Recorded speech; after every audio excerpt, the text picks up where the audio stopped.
Cette émission est une présentation du CLD de la Côte-de-Beaupré et Desjardins Entreprises Québec-Capitale.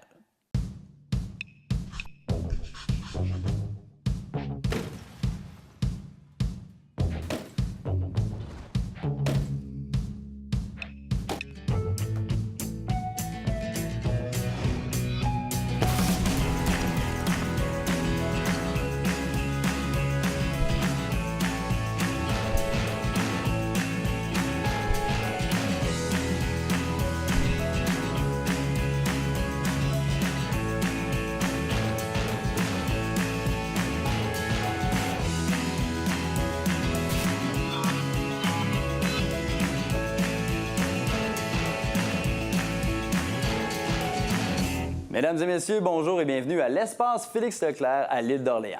Cette semaine, à Profession Entrepreneur, on reçoit une femme de grands projets qui possède en elle une énergie débordante. Sa compagnie est réputée pour gérer des événements hauts en couleur et d'envergure internationale. Chantal Lachance nous présente son entreprise, Gestev.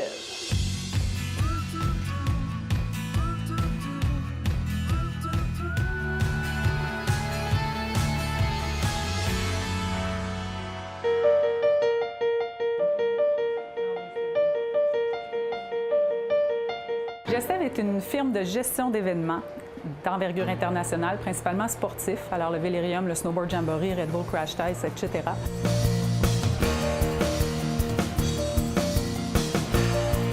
On fait également du marketing expérientiel, donc on s'occupe d'entreprises qui veulent lancer des produits ou être près de la population là, pour différentes raisons. On fait de la gestion de site, on gère la baie de Beauport. Également, on fait de la location d'équipements parce qu'on a, en raison de nos événements, beaucoup d'équipements que les autres entreprises ou autres événements peuvent profiter.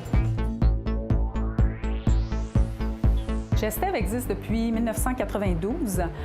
Au début, on était 2 personnes, donc moi-même et Patrice Drouin, qui est mon associé, qui est également le président de Gestev.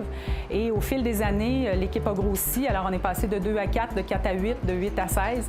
Aujourd'hui, on est environ une cinquantaine qui sommes permanents chez Gestev pour gérer toutes les facettes de l'entreprise. Mais également, on a la chance de compter sur 100, 200, parfois jusqu'à 500 bénévoles sur chacun de nos événements. Donc, la famille a grandi là, au fil de nos activités.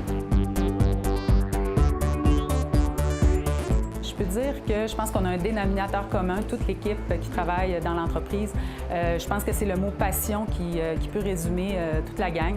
En fait, tout le monde a le feu dans les yeux, on a tous envie de se dépasser, c'est comme une drogue de travailler ici, je pense. En tout cas, moi, c'est ce que je partage et c'est ce que je sens au sein de l'équipe.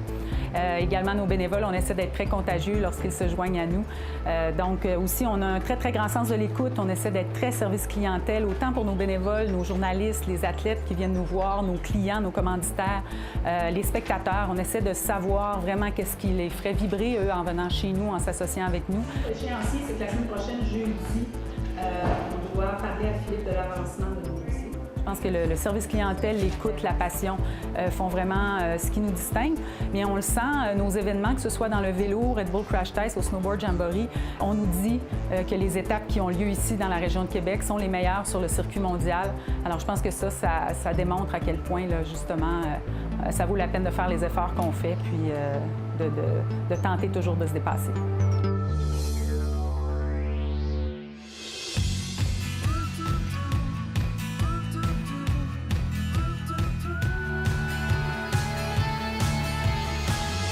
Chantal Lachance, bonjour. Comment allez-vous? Je vais très bien. Très bien? Oui. Bienvenue à Profession Entrepreneur. Merci. Chantal, vous êtes à la barre de Gestev depuis plus de 20 ans avec votre associé Patrice Drouin.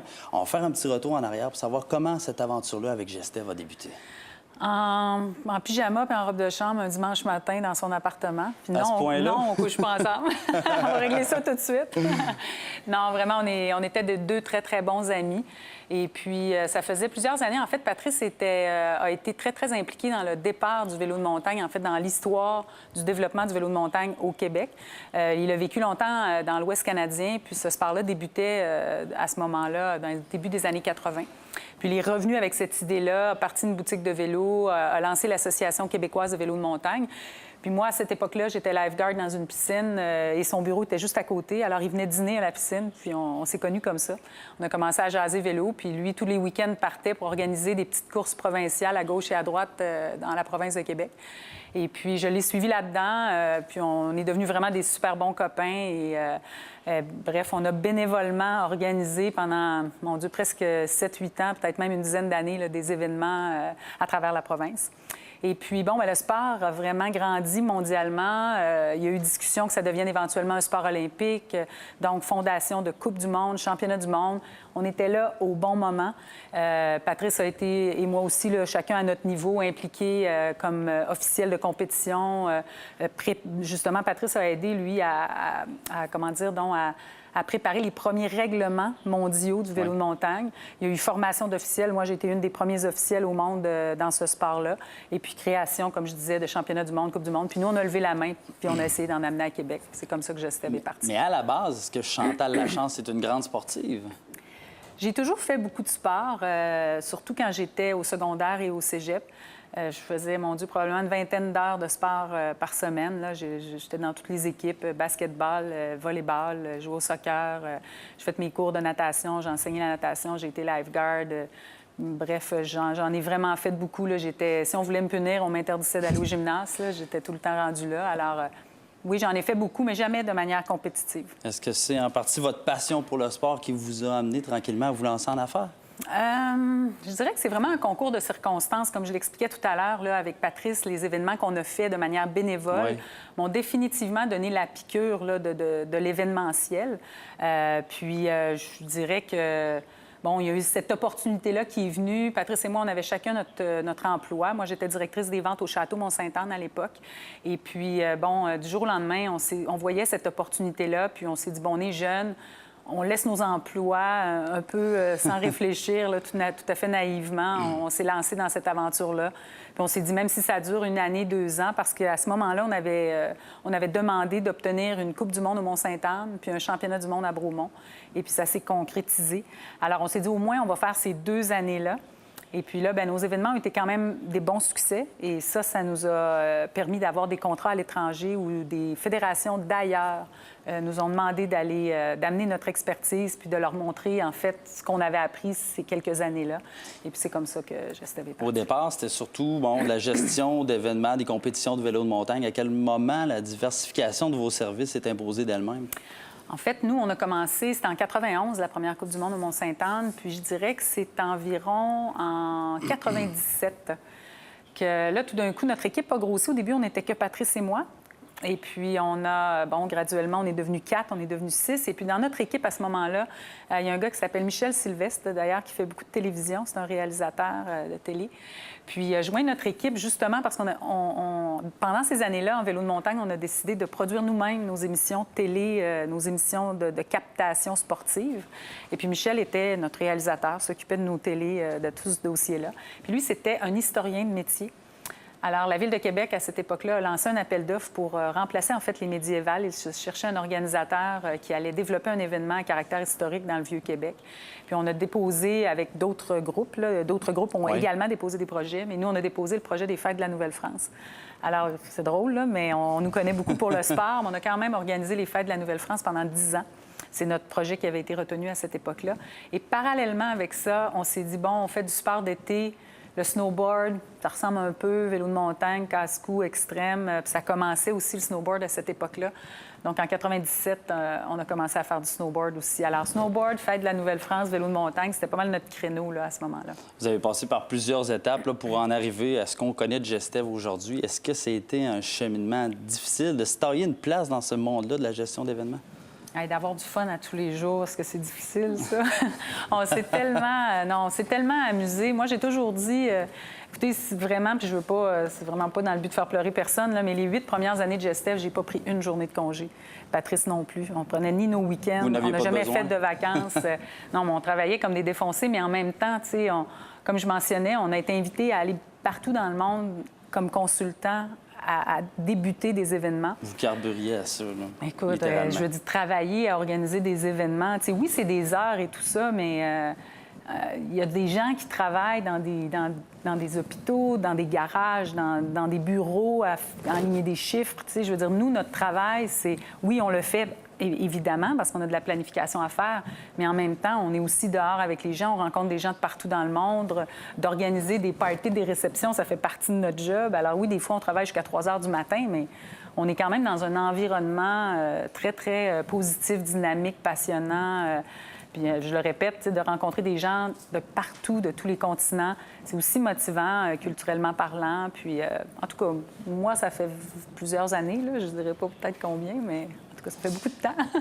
Puis, je carbure encore, j'ai encore beaucoup de plaisir, puis je me ressource là-dedans énormément. Québecor a fait l'acquisition de Gestev en 2013 parce que vous vouliez accélérer votre croissance. Quoi, ça n'allait pas assez vite à votre goût? Non, c'est pas tout à fait ça. En fait, on est arrivé, évidemment, on a eu plusieurs étapes de croissance chez Gestev. Et puis récemment, on avait des idées de développer des nouveaux projets. Mais nous, on est quand même une entreprise à risque. Hein? On est dans l'événementiel. Le financement de nos événements, c'est basé... un tiers sur du financement public, privé, puis des revenus autonomes. Quand on organise des événements extérieurs, il peut pleuvoir, il peut faire froid, il peut neiger comme ça. Alors, on ne vend pas beaucoup de hot dogs dans ce temps-là. Donc, c'est sûr qu'on était vus, nous sommes vus comme une entreprise à risque. Alors, on avait quand même un petit problème de liquidité financement. Je dois vous arrêter parce qu'on va aller voir quelque chose d'intéressant. On va parler un peu de vos employés parce qu'on a une place importante, puis on en a interrogé 2 d'entre elles, puis on va aller voir ce qu'elles avaient à dire à propos de vous. Ah bon?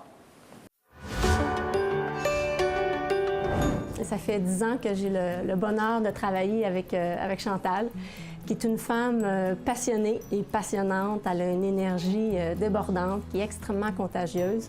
On ne peut pas faire autrement que d'embarquer dans son train d'énergie puis de donner le maximum et le meilleur de nous-mêmes pour aller réaliser tous les beaux projets pour lesquels on est engagé puis qu'on doit mener à terme.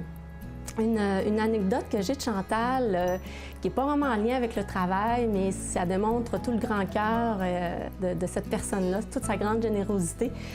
Moi, je fais de la course à pied dans mes temps libres, puis à mon 1er ou 2e marathon, Chantal m'avait fait la surprise de venir me voir et de venir m'accueillir au marathon des Deux-Rives ici à Québec, chose que je ne savais pas du tout. Alors, j'avais trouvé ça très touchant de sa part qu'elle fasse ça pour moi. Une autre chose au sujet de Chantal, c'est sans aucun doute son énergie hors du commun. Elle a toujours de l'énergie. Ça va être la plupart du temps la dernière couchée et bien souvent la première levée.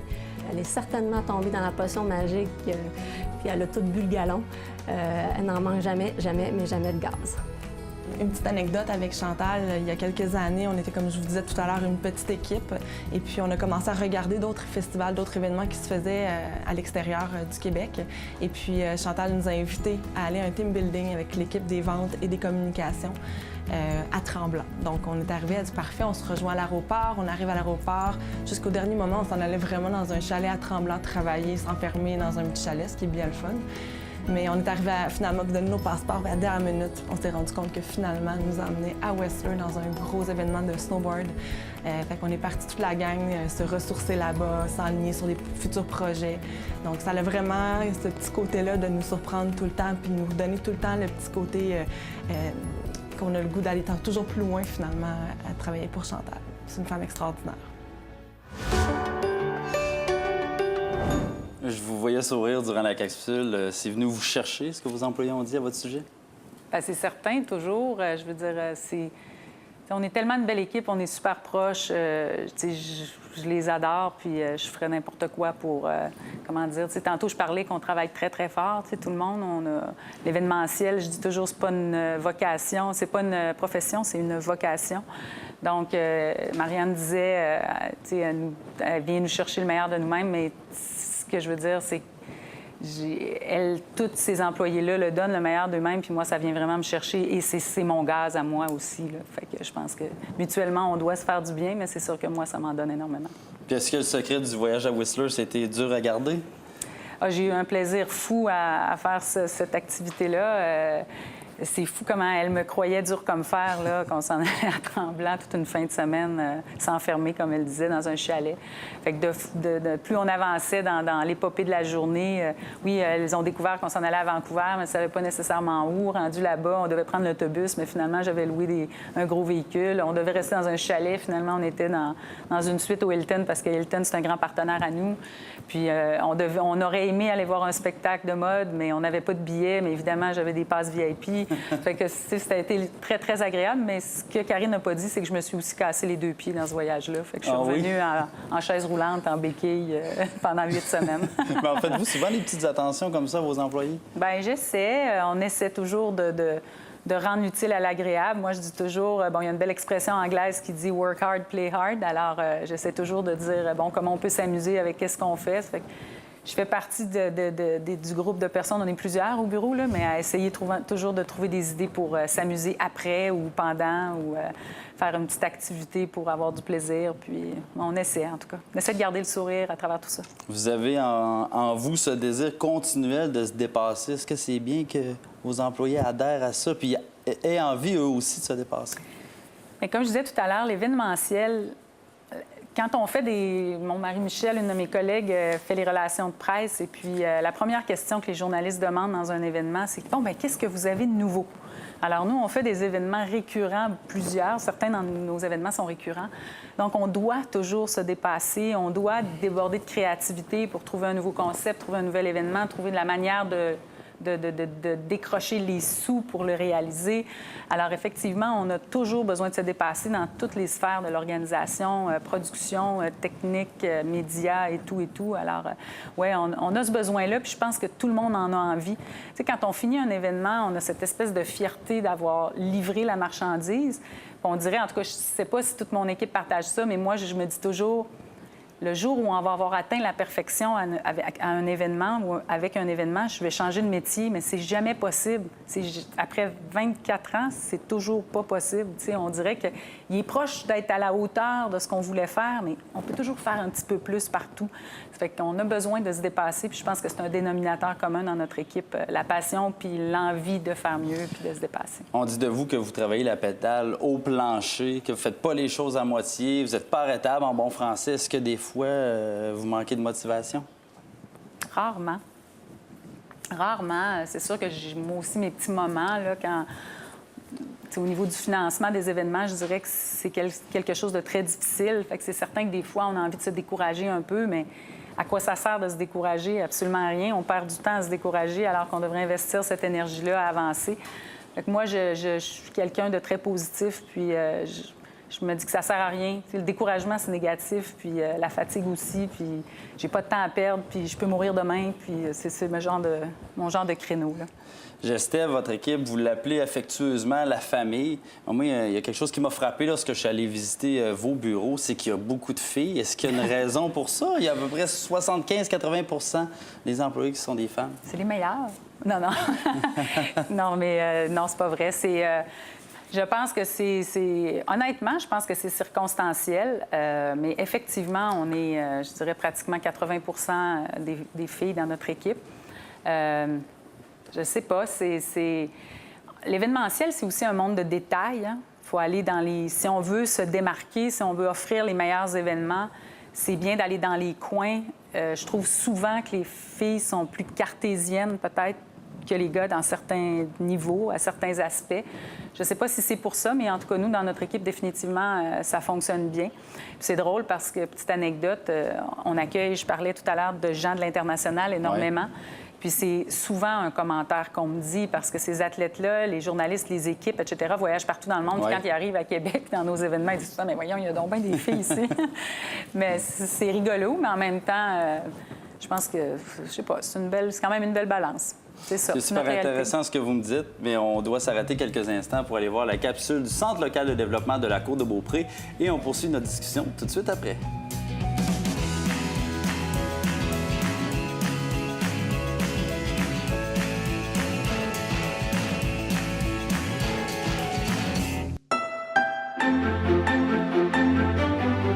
Leader dans le développement économique et entrepreneurial sur son territoire, le CLD de la Côte-de-Beaupré est heureux de contribuer au succès des entreprises d'ici. Les plus grandes entreprises ont souvent démarré de façon modeste. Le CLD de la Côte-de-Beaupré l'a compris. C'est pourquoi nous offrons aux entrepreneurs démarrant des projets à petite échelle des solutions tout à fait adaptées à leurs besoins. En affaires avec les cercles est une initiative du CLD de la Côte-de-Beaupré et des cercles d'emprunt de Charlevoix. Ce programme vous offre de la formation et l'accompagnement dans la rédaction de votre plan d'affaires, de même qu'une aide financière remboursable pouvant aller jusqu'à 5 000 $. De plus, vous aurez accès grâce à ce programme à notre équipe de professionnels et à tout un réseau pour vous aider dans la mise en œuvre de votre projet. Voilà comment, au CLD de la Côte-de-Beaupré, nous pouvons agir pour la réussite de votre entreprise. Le CLD de la Côte-de-Beaupré, engagé afin que vous puissiez passer du projet au concret.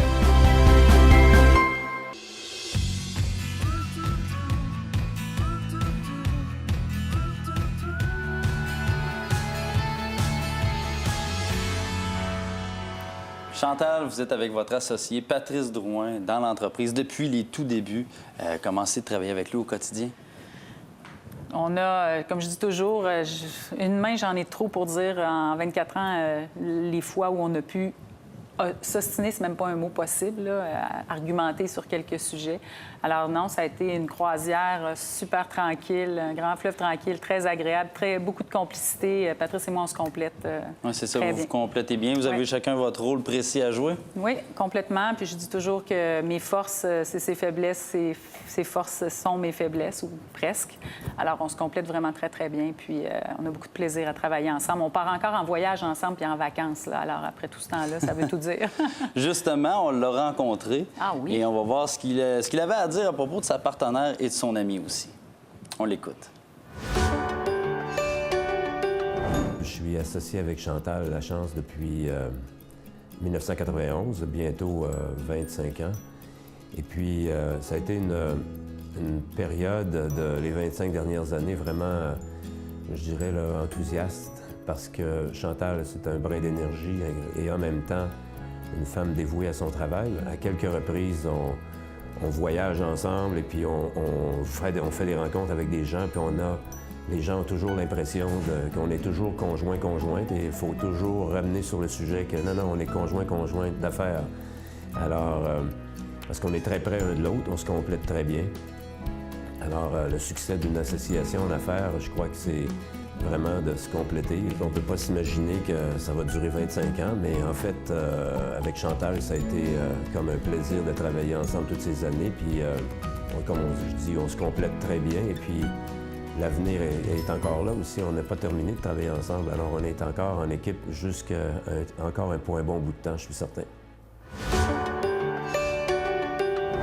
Chantal, on va mettre ça au clair une fois pour toutes. Toi et Patrice, vous n'êtes pas un couple. Non. Pas d'autre chose à dire, non. Mais on est un couple dans la vie de manière différente. Je dis toujours que Patrice a 3 femmes dans sa vie, où sa conjointe, sa fille et puis moi. Je fais vraiment partie de sa vie. On passe énormément de temps ensemble, on voyage beaucoup ensemble. Puis on a partagé 25 ans là, pratiquement de vie de travail, beaucoup d'heures. Et non, c'était un plaisir, Patrice. Je l'aime profondément, là, comme mon ami, comme mon associé, puis partenaire de vie, quoi. Comment on arrive à faire perdurer une amitié puis une association comme ça dans le temps? Bien, je pense que c'est beaucoup de respect de l'un et de l'autre. Patrice va faire des choses, des fois, qui peut-être je ferais différemment, mais il les a fait. Je respecte qu'il les ait fait. Je suis avec lui. Quand on dit en mariage, envers et contre tout, c'est la même chose pour lui. Là. Je suis certaine que bien des fois, je dois l'énerver au pas possible là, quand je parle à 100 000 à l'heure, puis j'ai les baguettes en l'air, puis... je peux m'énerver rapidement. Je suis super spontanée. Lui est beaucoup plus tranquille, plus calme, plus analytique des choses. Moi, je vais partir vite à go, là. Donc, c'est certain que mutuellement, comme je disais, on est très différents. On se complète, mais on se respecte énormément là-dedans. Alors, je pense que c'est le respect, mais beaucoup la complicité aussi. On a une complicité naturelle.